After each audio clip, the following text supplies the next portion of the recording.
Hey guys, it's me, Brian. Happy Halloween. You know what that means. Another spooky movie for you. But this one's going to be a bit different from last time, as it's not very recent. This is a classical horror movie. A silent era film from 1922, directed by F.W. Murnau. God, let's hope I'm pronouncing that right. And it is my favorite interpretation of Dracula that there has been. And if you haven't guessed it by now, we're going to be talking about F.W. Murnau's Nosferatu. Let's get into it.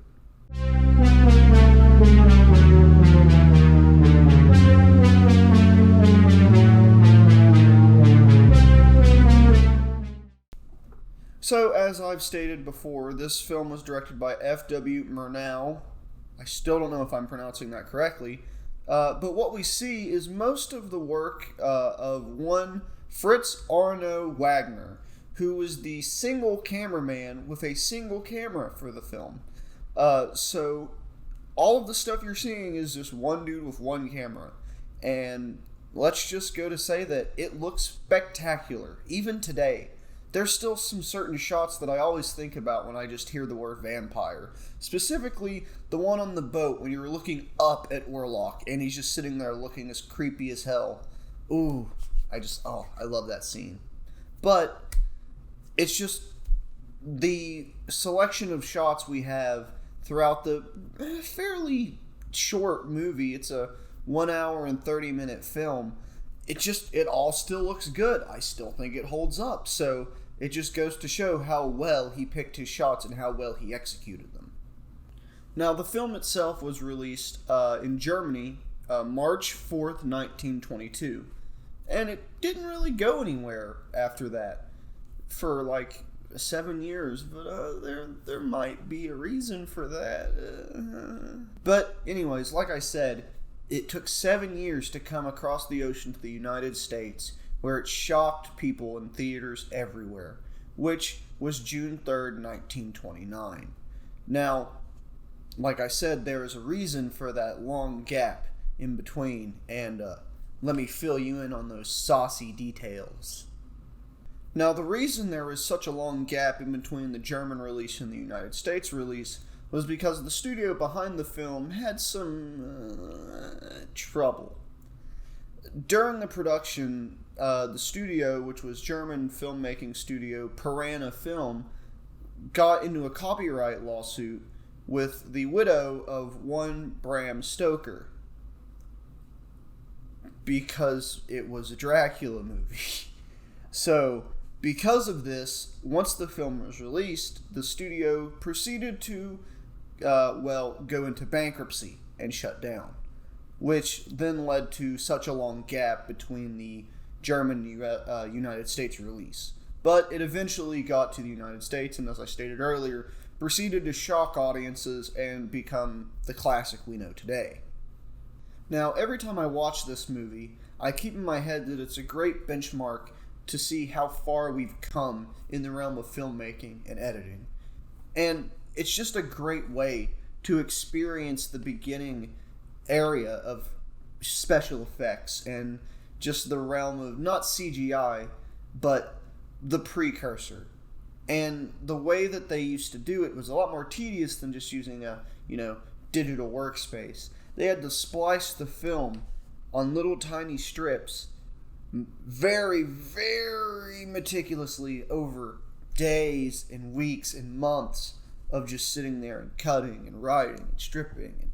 It was a tedious experience, but they used it to their advantage and they still make it work. It doesn't pull you out of the film when you see the special effects in play, and in my opinion, it works to better the film as a whole. And honestly, I enjoy them. Just seeing them in motion just makes me feel that little spark of joy. But that may just be me. But I feel that by today's standards, most people won't enjoy them, but I personally believe they still hold up and better the experience as a whole. Now, for me, my favorite part of the film as a whole is Orlok himself. He is my favorite vampire. To this day, he has not been beat. He's just oh, he looks amazing. The way he's portrayed is just incredible. The aura he has around him every time he's on screen is just amazing to me. And it's all thanks to the performance by one Max Schreck. I'm not kidding. Schreck. I love his last name. Now, if I'm mispronouncing that, that's on me. But if that's how it's pronounced, holy shit. Best last name ever. But his performance of Orlok is legendary. Just the way he moves, the way he acts. And you don't even hear his voice. It just oozes atmosphere for the character. And I will never get tired of this portrayal. And it still remains the best part of the movie to me. Now, we get on to the part of what everybody's wondering. Is it still spooky? For most people, probably not. I'll just say that right now. For most people, it is not going to scare them in the slightest, probably. At the most, it's probably just going to drag on a little bit towards the middle for most people. But I still recommend you to go watch it. And there's a reason for that I'll get onto in a bit. But if you're into this sort of thing and you're a horror fan like I am, it's definitely worth a watch. You will enjoy it front to end. I know I have. So I heavily recommend it to everybody, even if you're not a horror fan. It's just good to get a look into the horror history, I guess. But now I'll get on to why you should watch it anyways. That is because it's in the public domain, which means it is completely free. You can just go online and watch it legally without paying.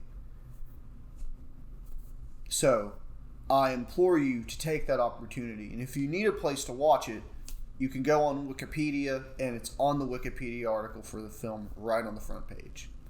So if you need a place to watch it, you can go there. Where I watched it is in a collection like this. You can find them in most Walmarts.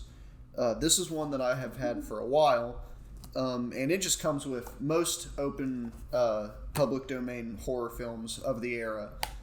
So I implore you, if you don't have a good enough internet to stream the film, I mean, you could watch it at any quality, so it doesn't really matter in that regard. But if you want to own a physical copy of it, like I said, you can find these in most places, and I would bet on it that they would have Nosferatu included. So I think that's going to be all for today. I know this was a shorter video. Nosferatu is just a piece that I wanted to cover for the holiday, and just to implore you guys to go check it out and experience a little bit of the history behind my favorite movie genre as a whole, and I hope you learned a few things about it. So if you guys enjoyed it, go check it out. Have a good one, and I'll catch you guys next time.